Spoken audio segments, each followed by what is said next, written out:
Hello, and welcome to another episode of Metal Effort. My name's Nehemiah, and today we're going to do a philosophy discussion. These are the 5 things that I wish I knew when I first started the hobby. There definitely is an element of subjective experience here. This is, my advice to my past self, but hopefully the things that I bring up here will be useful to anyone getting into the hobby. Thing number 1. Steel types matter, but not as much as you think. And what I mean by this is there is a huge mountain of information out there in the world on what steel types do, what their attributes are. Things like edge retention, toughness, and corrosion resistance are like the 3 main attributes that we look to in a knife steel as a consumer. Maybe just a quick word here within this point. Toughness is the ability to bend but not break. Edge retention is the hardness and edge retention. So as you're cutting with a knife, does the edge, stay to its apex for a long period of time? There's carbites, which are little tiny, formations of atoms that pack together to hold that edge. Most of the atoms inside a steel type are going to be iron, which is very malleable and soft, and so you need to blend together other components to kind of support that edge. So there's no perfect steel. There's not something that has the best edge retention, the best toughness, and the best corrosion resistance. There's definitely some really awesome steels that get a good mix of those things. But if you pick one attribute and focus on it, the best steel for that particular attribute is probably not going to be that great in both of the other 2 areas. Now, the reason I'm saying this doesn't matter that much is because kind of the best steels bubble to the top, and there's, the whole idea of like price is going to weigh against that. So if you have a specific goal in mind, then steel types do matter. Something like H1 or LC200N that is pretty much corrosion resistant. If that's what you need, if you're, a fisherman on a boat, then you might need a steel that has that attribute. Similarly, if you have a fixed blade and you're batoning with it and you're beating up on it and you're being really, really rough with your knife, then you might want something with really high toughness like 3V. So there are times where you need a specific type of steel, but I think the vast majority of us, when we're honest about our actual usage, most of us don't need that really exaggerated attribute of toughness, edge stability, edge retention, or corrosion. So it's usually, especially for EDC and pocket knives, to get something that's a good all-rounder steel. And there definitely are better all-rounder steels than others. The best all-rounder steel is probably Vanex, super clean. But that's extremely exotic and expensive, and it's going to be really hard to even find a knife in that type of steel. The most common one is, M390, 20CV, and 204P. Those are all pretty much the same steel, just made by different people. You're going to hear a lot about that, and that's why that steel type is so well regarded, is it's a good all-rounder. It doesn't exceed too much in any of those 3 areas, but it's very good. Now, here's the dirty little secret, and this is what I wish I would have known and kind of saved my time worrying about this kind of thing. All the all-rounder steels, the steels that are just trying to get a little bit of everything, they're so good even at the base level of those steels, I don't think you need to worry yourself too much about it. So you take steels like, I don't know, maybe like a RWL 34, CPM 154. Those steels are pretty much the same. That's kind of my base level. Those steels are really good all-rounder steels. You then have S30V, S35, VN. These are all pretty much interchangeable. There's differences. There's subtle, better. This one has a little bit better edge retention. This one's a little bit more corrosion resistance. But pretty much they're all going to be adequate for EDC use. And I wouldn't worry yourself too much about which one you get. If you really like a knife and you're worried about S35VN, don't be. Just get the knife. That's a fine steel. Don't worry yourself about it. Next point I wish I knew early on is the difference between stock thickness and the correlation to behind the edge thickness. They are correlated, and what I mean by this, if you're new, is you have like a knife that has maybe a thicker blade stock. So you have like a PM2, and this is the blade stock. So if we were to measure this, it's going to have a certain thickness, and then you have something like this, which is much thinner. Now, a lot of people just kind of equate to, if it's a full flat grind, then it must be thinner behind the edge, because you're starting to hone in the apex of the blade at a much higher, distance, so that by the time you grind down to the apex, it's going to be really thin behind the edge. And in general, that's true if everything else is exactly the same. Meaning, I take a PM2 with the same exact thickness, but I start at like a saber grind to grind down, then yeah, usually the thickness behind the edge is going to be affected negatively. And the thickness behind the edge, just to be clear, is if you take exactly that measurement, right where the V grind starts to get to your apex, you measure the distance between that one and this one. And so if we were to do that on this PM2, we're going to see that the thickness behind the edge is good for a big beefy knife, 20 thousandths behind the edge. And then our thickness is quite thick. We're starting at very thick blade stock. So the full flat grind here helps.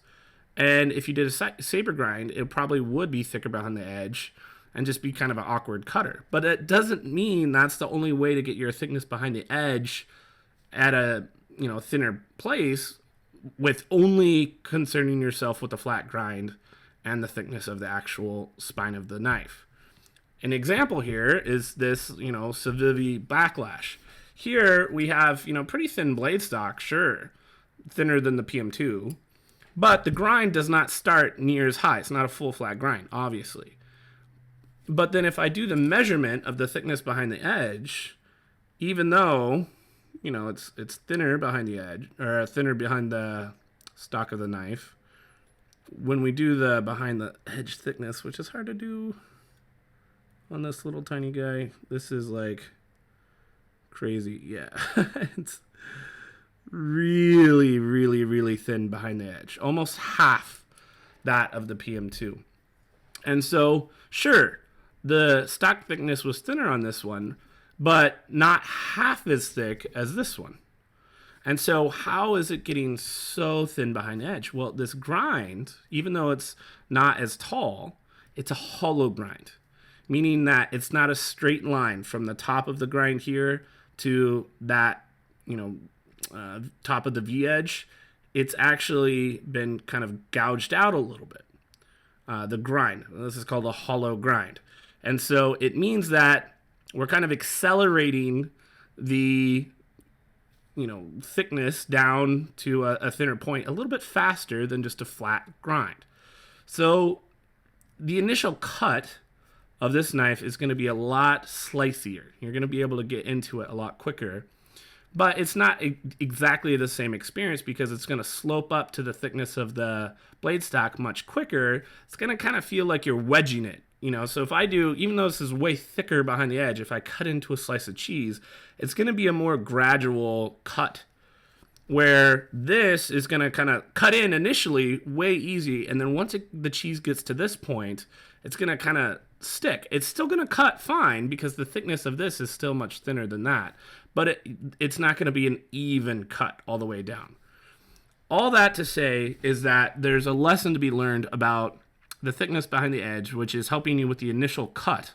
But then there's also the slicing ability, which is, if this was a hollow grind where it had the same thickness behind the edge, but the stock thickness was thicker than this would be a great cutter, a terrible slicer, where this would be somewhere, middle of the road on both.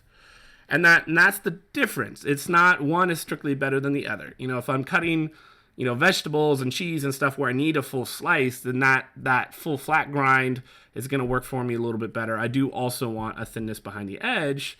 So really, you take something like this, where it's kind of similar to the Backlash, but it's much higher grind, still very thin blade stock.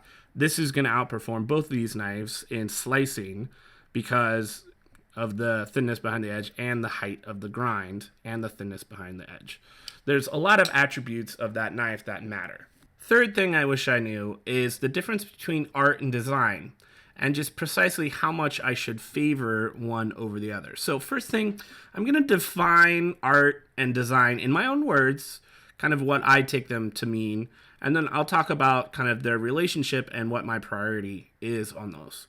So in my estimation, I would say that design is really a series of choices meant to improve the functionality and usefulness of a tool. And, this is 100% subjective, obviously, my definition and the point I'm making. But in my opinion, these are tools. At least that's my interest in them. Now, it's not like a blind tool, as in I buy one knife, that's my tool, and I'm going to use that for everything. I could do that, right? So it's more than just pure functionality. This hobby definitely involves the appearance of the knife and the art of the knife. That matters to me. It's not a zero-sum value, but there's a difference in valuing art above design and not completely ignoring art. So how would I define art? Art is a series of choices meant to enhance the subjective experience of an individual, which means that art is going to mean something different to each person. We all have our own consciousness. We all have our likes, our dislikes, our tastes. The whole history of our whole life is going to play a factor into what we like, how our brains work, how we process information, what we value in our lives. All that stuff is stirred into a pot of our personality and our subjective experience. That's how you get the phenomenon of you make a knife like the PM2. Some people think it's but ugly, it looks like a toy. Some people love it. And it's the same knife, but completely different takes on the appearance of it.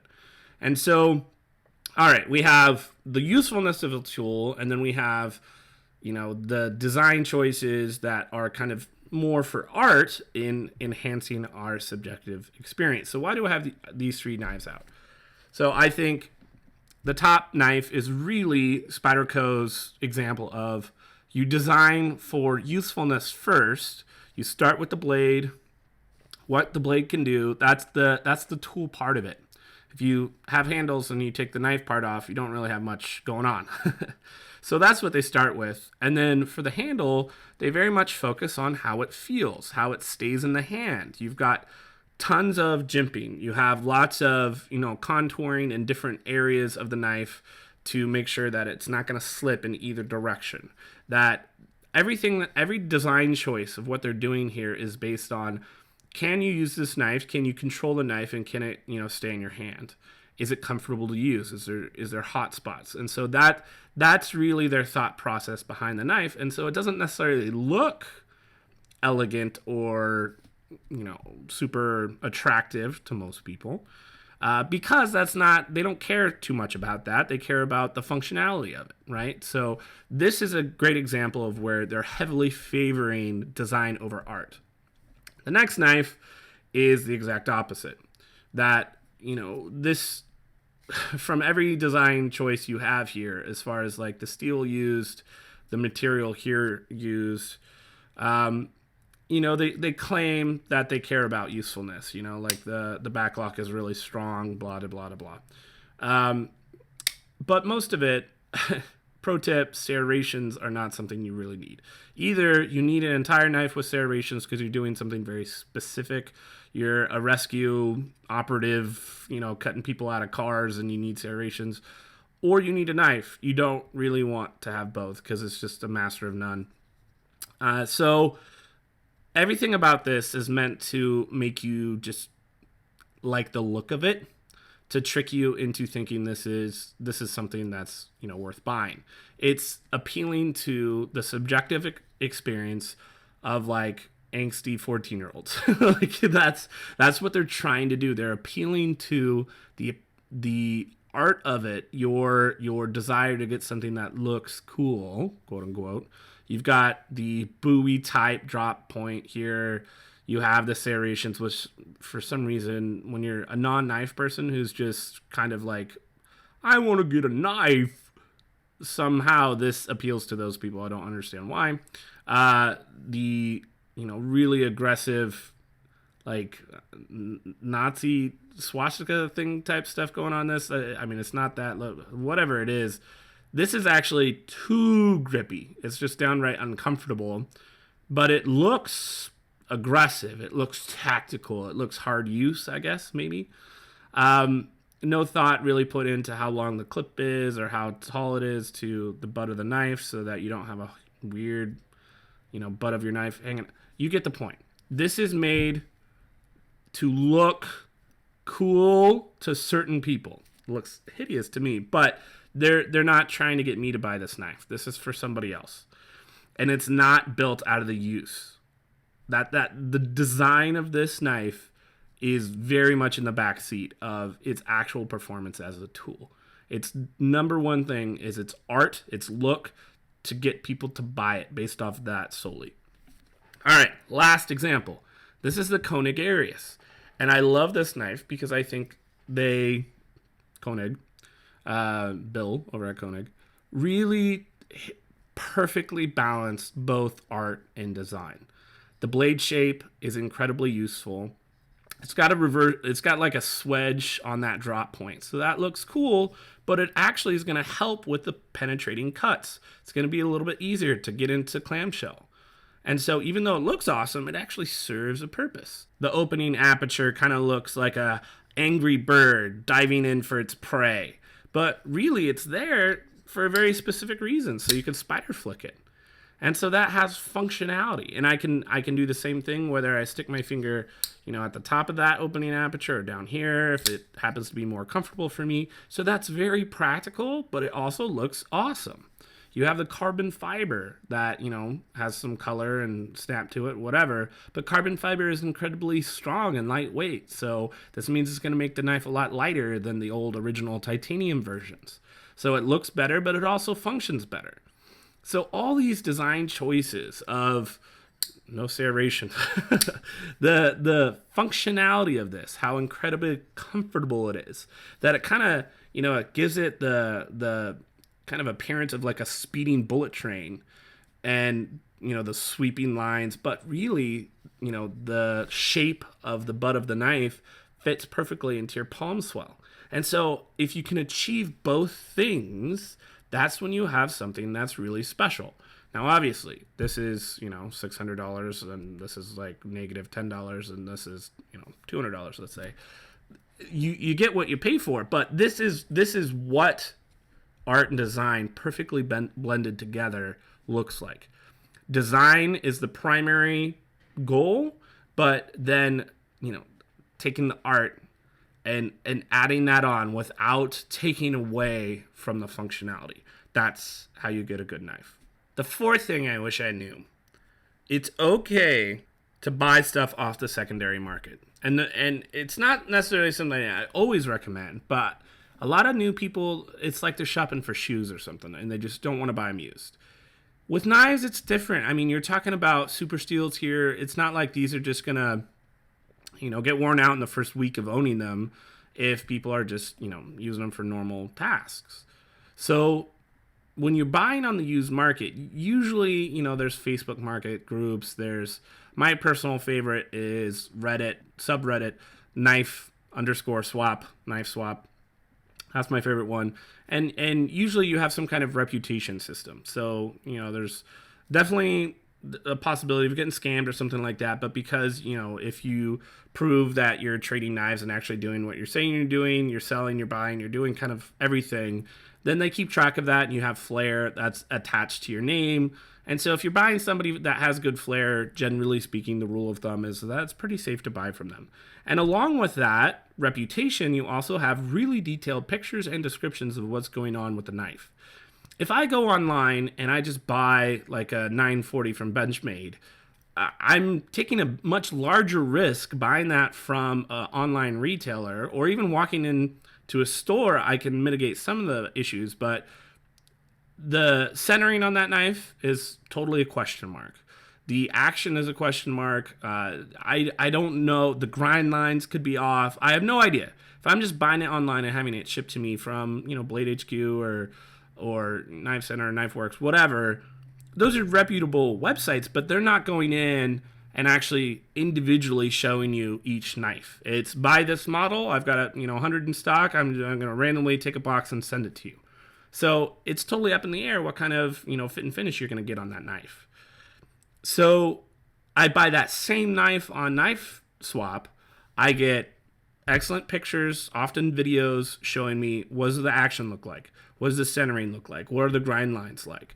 I get to know that stuff going in. So if there's, hey, I don't mind the centering being off a little bit, in your head, you think that, and everything else is good, and it's way less money to buy, usually off of the used market, then you can get a knife that you know what you're gonna get, usually. And so there's definitely a benefit to shopping online. And the reason I have these knives out is that there's different examples of why you might want to or not get a specific knife off of the used market. Something like the Keen, I think, this is so well produced by WE. They're pretty inexpensive. They're usually available on Massdrop. This is something that you could pretty safely just buy, and it's going to be good because WE has such an awesome track record of their fit and finish being awesome. Something like the Manix here is not just the Manix 2 in general, it's specifically a sprint run. And so a lot of people really like certain steel combinations or colors of scales, whatever. If you have a particular model that you want, great, that's fine. I really wanted the M390 PM2. And so this was sold out, a year ago or more, and there was no way I was going to be able to buy one brand new. And I was patient, found one on Knife Swap, and not only did I get the knife model I wanted, but this is a perfect example. Perfectly centered, perfect detent. Grind lines are pretty solid for a Spyderco. So I really lucked out on this. I had to be patient. I had to, check, but I got what I wanted. Same thing with this. I got this directly from the dealer, but it's sold out in like 7 minutes or something like that. So the vast majority of people that wanted this knife were not able to actually purchase it directly from the actual, site. And so the secondary market is your only way to get something like that. Now, last thing is just customs. Customs are very expensive, usually. And so if you're going to go buy new, usually you're pretty safe as far as fit and finish. Obviously, customs, their name is on the line. They have a lot more time with the knife to make sure it's perfect. But it's expensive. And so you can get something on the used market for usually a lot less. There's certain knives that are just transcending normal marketplace, tendencies.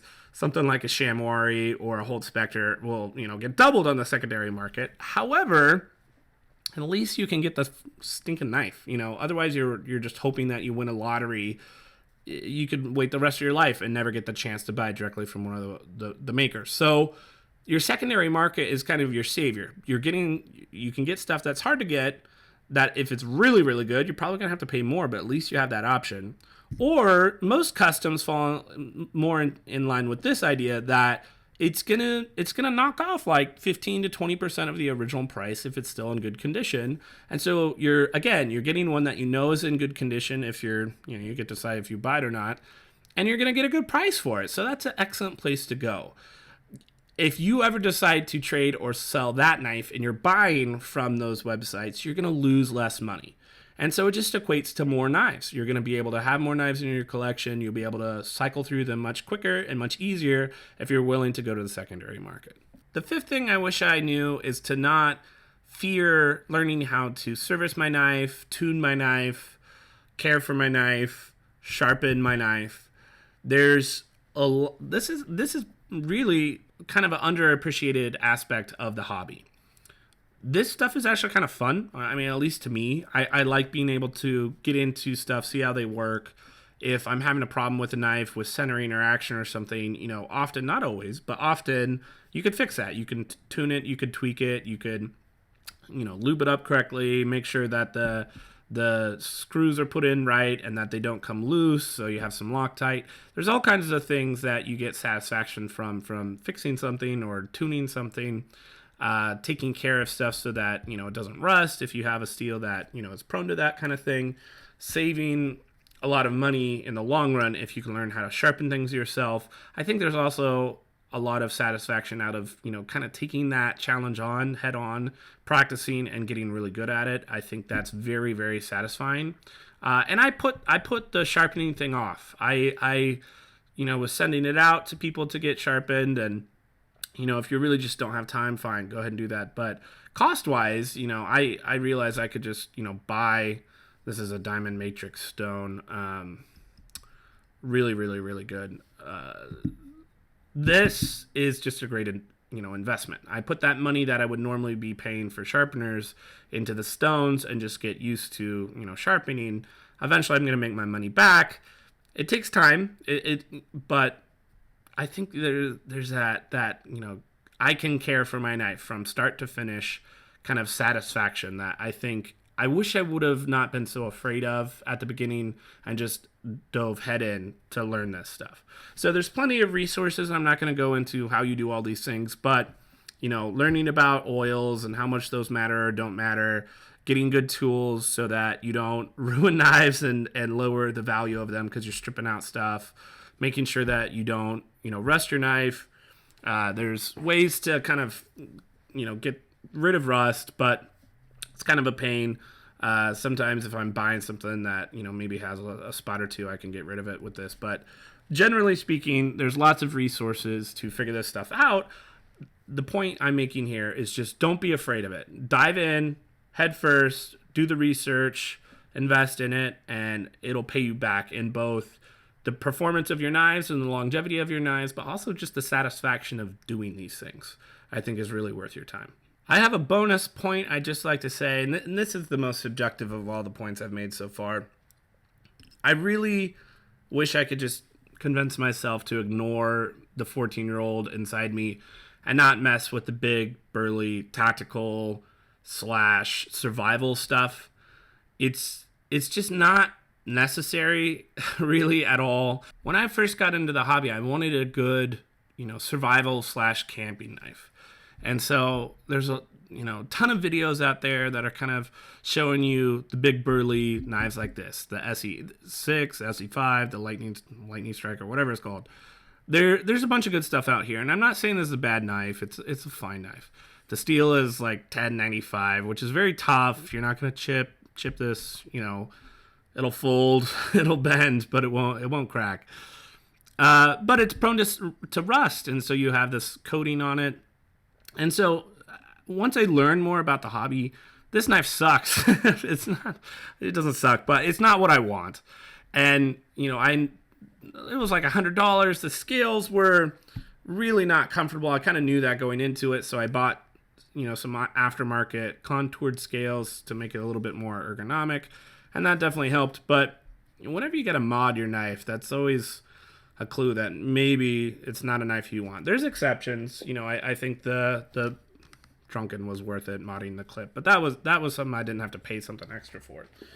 The point is that I should have put that money toward like a good knife. And once I did my research and I realized that, something like this, the Aurora from Bark River, this is CPM crew wear. It's not stainless per se, but it's definitely a lot more stain resistant than 1095, so you don't have to put a coating on it. I'm not in a particularly moist atmosphere, so I haven't had to do much with this to keep it rust free. And so, I think when you're first getting into the hobby, you might look at this knife and think, wow, yeah, that's awesome. That looks so cool. And then you look at this and you're like, it looks like a steak knife.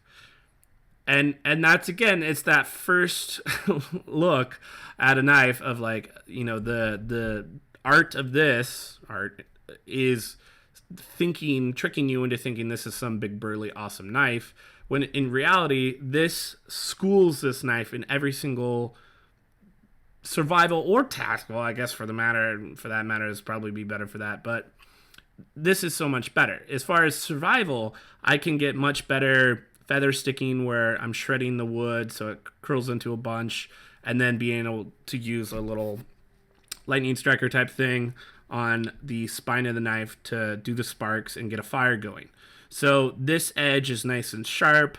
With the coating on this, I can't do it. I cannot do it. I would have to like, file off some of the coating on there just so I can get a fire started.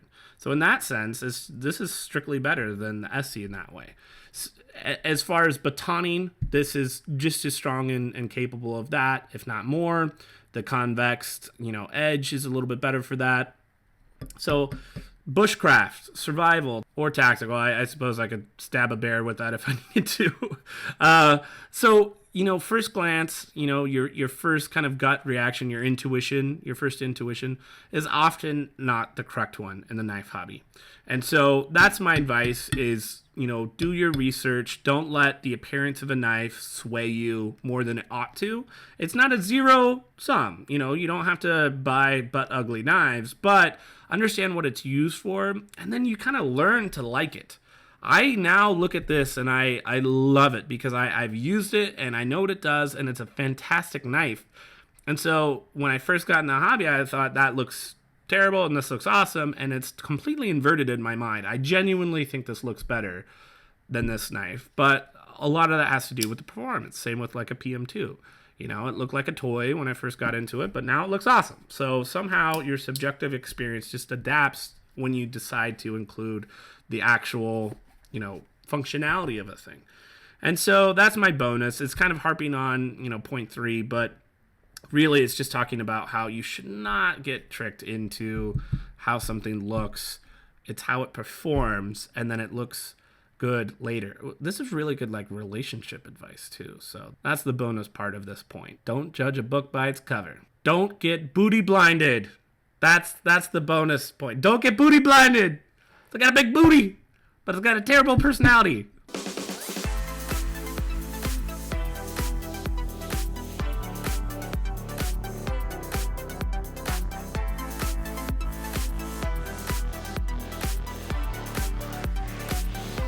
Anybody want to buy this?